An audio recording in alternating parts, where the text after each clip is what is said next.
questions 21 through 25 on the 2009 Grade 7 Gauss Math Contest. Laura ate 1/4 of a pie and Ryan ate 3/10 of the same pie. The next day, Cassie ate 2/3 of the pie that was left. What fraction of the original pie was not eaten? Let's just give some numbers to make it easy. Let's say the pie originally was 100 units. So Laura ate 1/4, so she ate 25 units, and Ryan ate 3/10, so he ate 30. So that means what is remaining, if you subtract those, is 45 units. Okay? So then the next day, Cassie ate 2/3 of what was remaining. So she ate 2/3 of 45, which is 30. So what is remaining is 45 minus the 30 that Cassie ate, which is 15. So this is what's remaining from an original amount of 100. So 15 out of 100 is what was not eaten. Divide top and bottom by 5 and you get 3/20. So number 21, the answer is D. In the diagram, a 4x4 grid is to be filled so that each of the digits 1, 2, 3, 4 appears in each row and each column. The 4x4 grid is divided into 4 smaller 2x2 squares. Each of these 2x2 squares is also to contain each of the digits 1, 2, 3, 4. What digit replaces P? Alright, so we got to fiddle around with this. Okay, so first and foremost, we have 1, 2, 3, 4 already written for us. So that means that the 4 cannot go here, right? Because the 4 is already in this column. So the 4 must go here. And then the only other number in that row that's missing is the 2. All right, so that's the first step. Then in this one, 1, 2, 3, 4 have to appear. So the only one that's not there is 3. So 3 goes there. All right, so far so good. And then we have to now look at this row right here. It already has a 3 and a 2, so what is missing is 1 and a 4. The 4 cannot go here because the 4 is already here. So the 4 must go here. And then therefore the 1 has to go there. Now at this point, this column has everything except the 3, so the 3 must go there. So far so good. Now at this point we have a few choices, right? We can put either in these two 2 and a 1, but we're not sure where the 2 goes, where the 1 goes. So we take a chance, we put a 2 here. If it doesn't work, we can always go back and start later. So let me use a different color so I know where to start back if I make a mistake. 2 goes there. Therefore, by process of elimination, the 1 must go there. Now we're left with the last box. In this row, we need a 4 and a 1 since we have a 2 and a 3 already. The 4 cannot go here since the 4 is up here. Can't be in the same column. So the 4 must go there. And therefore the 1 must go here. And to finish this all off, the 2 goes here, obviously, and the 3 goes here. So everything works out. So the P is equivalent to a 1. So 22, the answer is 8. Each time Kim pours water from a jug into a glass, exactly 10% of the water remaining in the jug is used. What is the minimum number of times that she must pour water into a glass so that less than half of the water remains in the jug?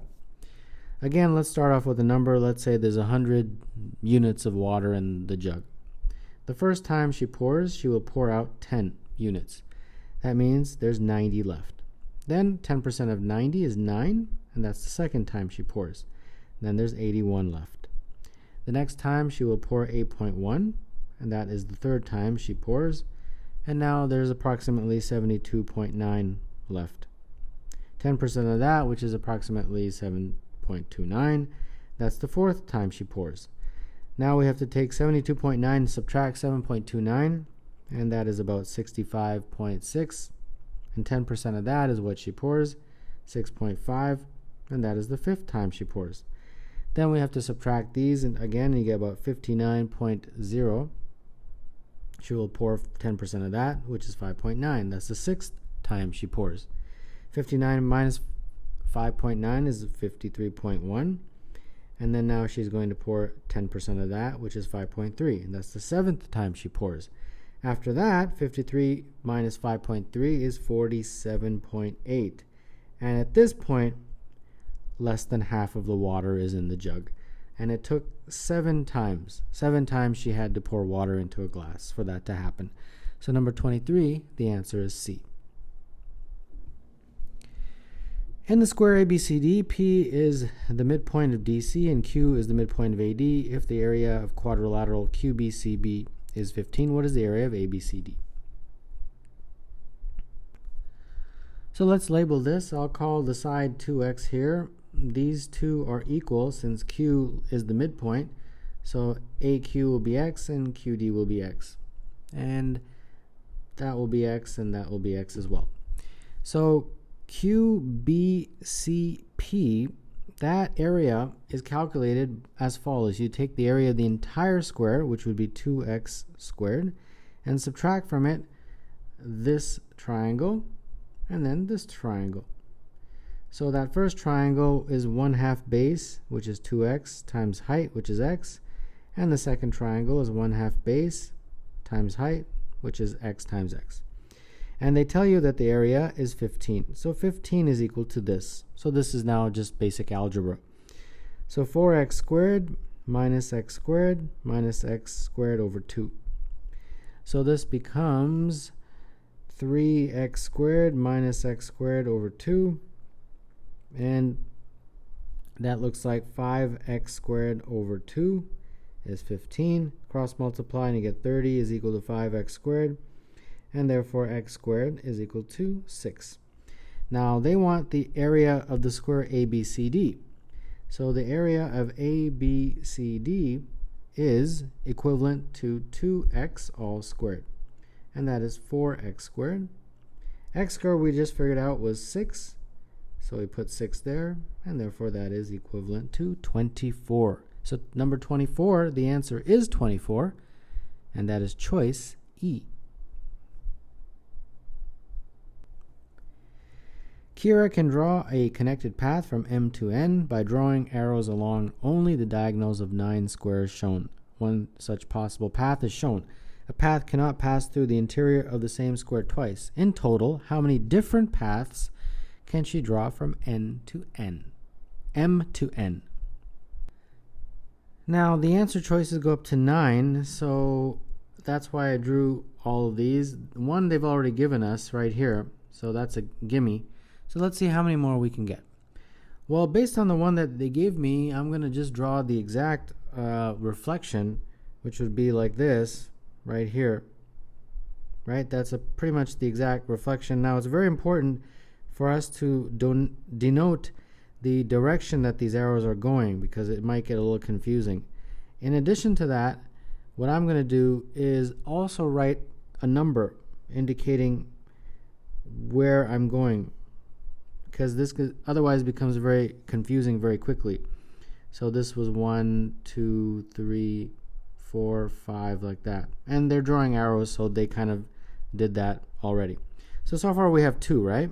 So far you can understand how we're going to approach this. The next one is the most straightforward one, which is all the way across. So like this. Sorry, these diagrams are not perfectly drawn, but you get the point. So obviously we're going in this direction. And I want to label it. Not that it's that confusing for this one, but for the next ones it'll be. So far we have 3. Okay, let's see how many more we can get. They have 9 as the maximum. Okay, let's see. Okay, so the first 3 are pretty straightforward. Let's see which direction I can go. How about this way, then this way, and then at this point I obviously don't want to go all the way till N, which is right here, because that would be the same as before. So I've got to do some sort of a creative route here. So I will, like that. And then from here, I'll go here. And then I'll go back up here. And then I can go back there. And then finally go to N. So let's label these in terms of the numbers. So this was 1, then 2, then 3, then 4, 5, 6, 7, 8, and then 9. Okay, so let's go back and keep going like this, see how many more we can get. So let's do the reflection of this. Instead of going in completely random directions, let's do the exact reflection of what I just drew. And that would be like this, and then we're going to go this way now for 3, 4, and then 5, and then 6, 7, 8, and then finally 9. So let's show that this was indeed a reflection. 1, 2, 3, then 4, 5, 6, 7, 8, 9. All right, so we got 5. 5 is one of the answer choices, so let's keep going here. I have a feeling that it's going to be either 5, 7, or 9 because each of these has a reflection.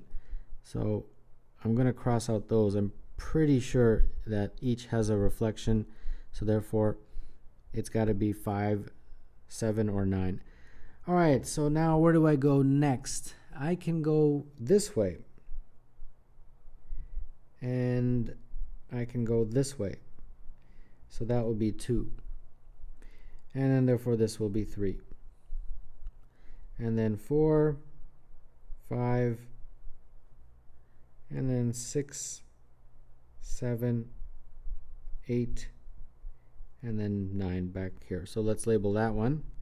So 1, 2, 3, 4, 5, 6, 7, 8, 9. And the next one, we'll do the same, but a reflection of what I just did.